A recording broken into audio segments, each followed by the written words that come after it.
네, 블라인드 뷰 넘어가 보도록 하겠습니다. 자, 꽉 닫힌 블라인드 뒤에서 시장은 조용히 움직이고 있습니다. 겉으론 보이지 않지만 그 안에는 내일의 흐름이 숨어 있죠. 살짝 블라인드 열면 감춰졌던 힌트들이 하나씩 나타납니다. 조용히 들여다보면 보이는 것들, 블라인드 속 내일장 이제 그 숨겨진 이야기 시작합니다. 오늘 함께할 분들 소개합니다. 주식회사 플래처 김덕호 대표, 체크스탁 소재민 대표 나왔습니다. 어서 오세요. 네, 김덕호 대표는 월, 화, 수 모두 출근했습니다. 자, 그럼 이제 바로 소재민 대표가 준비한 종목 블라인드로 넘어가 보겠습니다. 블라인드 공개해 주시죠. 자, 업종 내 강한 모멘텀, 이 종목 주도주 가능성 부각. 자, 어떤 섹터에 있습니까? 2차 전지입니다. 2차 전지. 야, 앞서 용호상박에서도 2차 전지에 대한 이야기를 그렇게 했는데 2차 전지가 확실히 좀 시대가 오지 않았나 생각이 듭니다. 김덕호 대표님 좀 어떻게 보세요? 요새 오르는 게 좀 심상치 않긴 해요.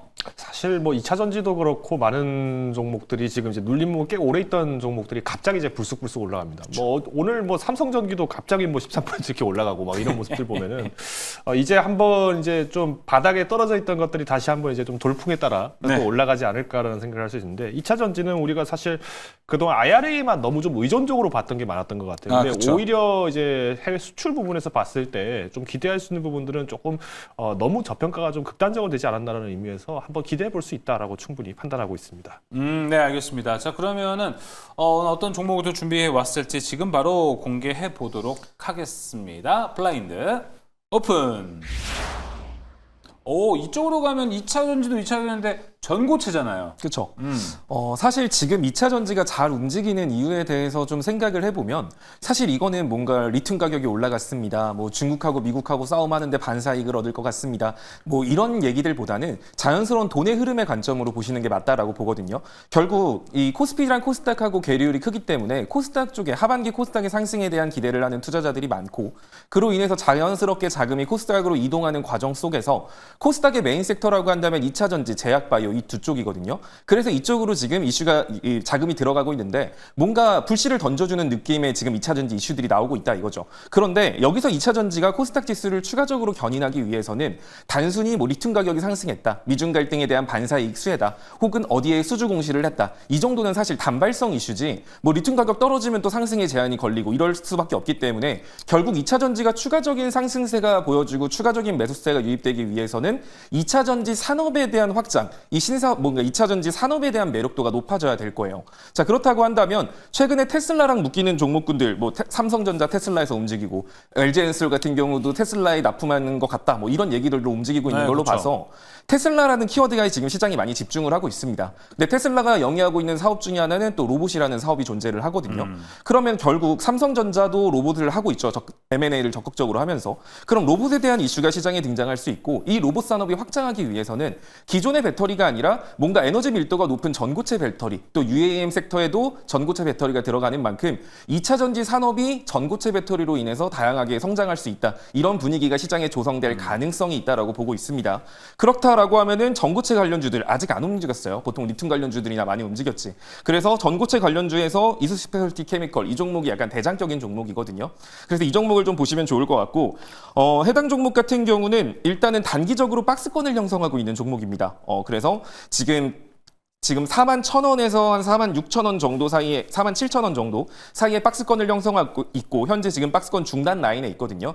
그래서 일단은 매매 전략은 박스권 중단부터 하단까지 분할 매수, 박스권 매매 전략으로 가되 그러니까 현가부터 해서 41,000원 정도까지 분할 매수 전략으로 가시면 될 것 같고요. 이번에 상호 관세 이슈가 끝나고 시장에 충격이 별로 없다라고 한다면 자연스럽게 박스권 상단 자리인 46,000원 돌파할 수 있거든요. 네. 그렇다라고 한다면 이 종목은 과거에 시장이 좀 과거에 무너졌던 자리 5만 원 정도까지는 단기적인 우상향 나올 수 있고요. 이 자리 돌파했을 때는 전고점까지도 노려볼 수 있는 종목인 만큼 일단 현 구간부터 박스권 하단 자리인 41,000원까지 분할 접근하시고 목표가 단기 목표가는 5만 원 그리고 이제 중기 목표가는 그 이상 보셔도 괜찮을 것 같습니다.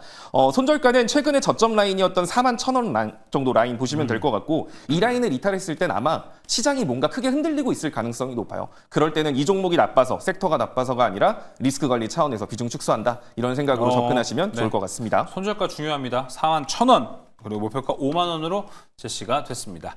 자, 이렇게 이스큐 스페셜티 케미칼까지 주도주 가능성 부각이 됐다. 체크해 보시면 좋을 것 같습니다. 자, 그럼 이제 김덕호 대표가 준비한 종목 블라인드로 가볼 텐데 어제 삼성전기, 제가 좀 강하게 얘기할 걸. 이런 좀 생각이 듭니다. 사마콘덴서도 근데 삼성전기가 오늘 올라가니까 급등하더라고요. 사실 이제 뭐 사마콘덴서도 그렇고 뭐 MLCC 쪽이 이제 지금 전반적으로 삼성전기 영향으로 좀 많이 올라간 것 같은데 지금 좀 아쉬웠던 게 이제 그 전에 추천됐던 뭐 LG노텍 같은 경우 그렇죠. 그러니까 이름에 삼성이 안 들어갔다는 이유로 좀 덜 오르지 않았나 뭐 이런 생각이 들고 있는데 앞으로도 이제 반도체 부품주들 소재 쪽들은 그렇죠. 좀 더 주목해 봐야 되지 않겠나라고 생각하고 있습니다. 알겠습니다. 자, 어제 일단 삼성전기 이야기하면서 뭐 저희가 뭐 삼성전기 딱 거론하진 않았지만 사마콘덴서가 어제 소개가 됐었거든요. 사마콘덴서가 하루 만에 이렇게 올라가는 걸 얘기하기가 쉽지 않았거든요. 자, 이렇게 얘기해봤고요. 자, 그러면 이제 오늘은 과연 어떤 종목을 주목하고 있는지 바로 들어가 보도록 하겠습니다. 종목 블라인드 공개해 주시죠. 볼까요? 핵심 이슈, 수혜주, 이 종목, 중장기 상승 기대. 자, 어떤 섹터에 있습니까? 아까 박병주 매니저님께서 자동차 부품주를 아무도 거론 안 한다 하셨는데 공교롭게도 자동차 부품주를 가지고 왔습니다. 이야, 자동차 부품주가 오늘 블라인드 뷰에도 나오네요. 자, 자동차 부품주는 좀 어떻게 보세요? 지금 너무 관세랑 연결되어 있어서 오히려 피해야 되나? 라고 생각하시는 분도 있을 것 같은데. 아무래도 상호간세 결과가 어떻게 나오느냐에 따라서 주가 흐름이 달라질 수 그러니까요. 있는 부분이기 때문에 사실 상호간세를 보고 행동을 하는 게 좀 더 좋지 않을까라는 생각은 듭니다. 근데 뭐 상호간세에 대한 이슈가 우리가 기대했던 것보다 좀 높게 나와서 단기적인 흔들림을 보인다라고 하더라도 사실 저는 자동차 부품 관련주나 자동차 관련주 같은 경우는 지금 이미 상호간세에 대한 이슈를 너무 많이 선반영돼서 눌려 있는 상황이었던 만큼 오히려 제로 소멸로 단기적으로 흔들릴 수 있어도 이제 제로 소멸 그 불확실성 해소 이걸로 다시 한 번 더 추세를 잡을 수 있다라고 보기 때문에 네. 사실 만약에 지금 이 구간 내일 한번 시장 흔들릴 수도 있을 것 같은데 그럴 때 한번 공략을 해본다라고 하면 나쁘진 않을 것 같습니다. 대신 분할 매수는 네. 필요하겠죠. 네. 그렇죠. 이렇게 얘기하시는 분 많아요. 자동차주. 그래서 지금 한 100 맞을 거 지금까지 80은 맞아왔기 때문에 20 좀만 맞으면 되지 않냐. 뭐 이런 얘기도 좀 같이 합니다. 이런 관점에서 보는 걸지 지금 한번 살펴보도록 하겠습니다. 종목 공개해 볼게요. 블라인드 오픈. 서현이와 또 오늘 또 잘 갔던 종목 중에 하나입니다. 그렇죠. 네. 들어볼까요, 한번? 일단 뭐 서현이와라고 하면은 뭐 현대차 그룹과는 뭐 거의 조강지처죠. 그러니까 그렇죠. 그 어려울 때나 힘들 때나 늘 같이 이제 수십 년을 함께 협업을 해왔던 기업이고요. 이번에 이제 1분기 같은 경우에도 뭐 매출은 12% 정도 상승을 했습니다. 근데 아쉽게 영업이익률이 조금 후퇴했다. 여기에 조금 아쉬워하는 분들이 계실 것 같은데 이거는 이제 신공장 가동에 대한 초기 비용이 좀 부담이 되다 보니까 좀 일부 조정이 나왔고요. 특히나 이제 중국 시장 같은 경우에도 사실 요즘에 현대차 그룹이 매출은 잘 나오고 있는데 이 마진율이 좀 잘 안 나온다 이런 지적을 굉장히 많이 하고 있어요. 그러다 보니까 이번에 이제 서현이와도 6월달에 옛날 이제 광저우에 위치했던 이제 공장을 하나를 이제 지금 매각을 하게 되면서 좀 경영을 좀 효율적으로 하겠다라고 지금 보고 있는 것 같아요. 특히나 지금 현대차가 베이징 자동차 그룹과 같이 합작을 해서 만들었던 베이징 현대 쪽으로 지금 매출이 중국 시장 내수 쪽으로 이제 풀게 만들려고 하다 보니까 이게 생각보다 그렇게 탄력이 좀 높지는 않았어요. 물론 아직까지 이제 정의선 회장께서는 올해 그래도 중국 시장에서 1%만 가져와도 한반도에서 판매하는 차량 대수를 훨씬 뛰어넘을 수 있다. 기대감이 크다라고 얘기를 하다 보니까 지금 사업을 재편하고 있는 와중인데 오히려 지금 정의선 회장께서 생각하고 계신 거는 아마 이 중국에 있는 많은 생산 라인들을 중국의 내수를 장악하는데 100% 쓰지 말자. 오히려 중국 자체에 있는 많은 라인들을 수출 기지로 쓰자라고 지금 생각하고 있어요. 그래서 지금 이제 미국하고 중국이 지금 계속 관세 협상을 한 해 만에 하면서 지금 뭐 서로 겁박을 주고 있지만은 뭐 결국엔 또 연기가 됐죠. 아무래도 이제 11월까지 계속 이런 흐름들이 좀 나올 가능성이 크다라고 보고 있는데 이럴 때 이제 중국 같은 경우에도 유럽이나 미국 향 수출을 좀 노려볼 수 있는 기회가 있기 때문에 현대차 그룹과 덩달아서 서현이와도 좋은 움직임 만들 수 있다고 보고 있습니다. 그리고 서현이와는 뭐 아시겠습니다만은 고객사가 굉장히 다양하죠. 그러니까 미국의 뭐 포드라든가 뭐 인도에도 많고요. 또 유럽의 뭐 아우디, 뭐 폭스바겐 이런 기업들에게도 납품을 하다 보니까 최근에 이제 미국이랑 유럽이 자동차 관세 관련해서 이제 협상을 다시 진행을 했어요. 그래서 미국에서 만들었던 현대차가 유럽에 팔린다. 그렇다 하더라도 수혜를 볼 수 있는 게 있고요. 오히려 유럽에서 만들었던 유럽 제조 브랜드 자동차들이 미국으로 수출된다 하더라도 안정적으로 매출을 만들 수 있는 기회가 생겼기 때문에 우리가 일단 현재 시점에서 관세 협상에 대한 뭐 우려들도 당연히 있습니다만은 일단 해외 거점들을 굉장히 많이 갖고 있는 세현이와 입장에서는 뭐로 가도 뭐 기회는 많이 있을 것이다라고 판단하고 있습니다. 그래서 연중 목표가 올해 이제 앞으로 이제 한 5개월 정도 딱 남은 상황인데 일단 목표가는 15,000원으로 제시를 드리겠습니다. 손절가는 11,500원으로 제시드리겠습니다. 네, 서현 2화까지 이야기 들어봤습니다. 김덕구 대표가 서현 2화 준비하니까 사자성어 같다고 얘기하시는 분도 있네요. 자, 이제 전략 블라인드로 넘어가 보도록 하겠습니다. 수재민 대표가 준비한 전략 블라인드 공개해 보겠습니다. 공개해 주시죠.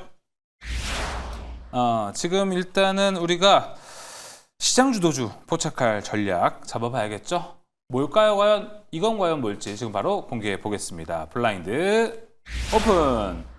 테슬라 TSLA를 사자는 겁니까? 아니면 테슬라를 보자는 겁니까? 테슬라라는 키워드에 주목하자라는 의미입니다. 자, 지금 상호간세라는 이슈는 사실 올 초부터 트럼프 대통령 임기 시작부터죠. 그리고 지금까지 계속 이어왔던 시장의 대표적인 이슈 중에 하나였어요. 자, 그런데 이제 이 상호간세 이슈가 8월 1일부로 끝난다라고 한다면 시장 이슈의 자리가 공석이 되거든요. 원래 시장은 항상 이슈가 존재를 해야 되는데 이슈가 비고 그 빈자리를 채울 때까지 이슈 공백기가 나타나게 될 겁니다. 산업 이슈 또한 마땅하지 않은 상황 속에서 결국 시장은 돌발 이슈라거나 정책 이슈 이런 식의 이슈를 찾을 수밖에 없는 그런 시장 분위기가 8월 초반에 나오게 될 텐데 최근에 테슬라와 삼성전자가 중요한 저항을 뚫을 때 사용했던 기업이 테슬라였어요. 테슬라와 뭐 공급 계약을 맺었다라고 하면서 삼성이 되게 중요했던 월봉 저항을 테슬라라는 이슈를 가지고 뚫었거든요. 그러면서 갑자기 사람들이 테슬라에 관심을 가지더니 오늘 LG 에너지 솔루션 뭐 사실 공급 계약 체결했다. 이거 좋죠. 그런데 사실 이거 이슈 갖고 오늘 2차 전지 관련주들이 이렇게 강할 이유가 없었거든요. 그런데 그 이면에는 따지고 보면 테슬라와 또 LG 에너솔이 협력 관계가 더 견고해지는 거 아니냐. 또 테슬라라는 키워드가 또다시 등장했습니다. 자, 그렇다고 하면 이슈 공백기에 테슬라가 들어가 있는 테슬라가 영위하는 산업군들 쪽으로 해서 돌발 이슈들이 계속 만들어질 가능성이 높거든요. 그런 관점에서 보면 테슬라가 하고 있는 영위하고 있는 사업, 2차 전지 사업 있을 전기차, 그리고 로봇, 그리고 자율주행, 우주항공, 스페이스X 이런 쪽이 있죠. 자, 삼성전자가 또 하고 있는 것 중에 하나가 로봇 산업이기 때문에 테슬라와 교집합이 만들어지는 게 또 로봇 산업이기도 해요.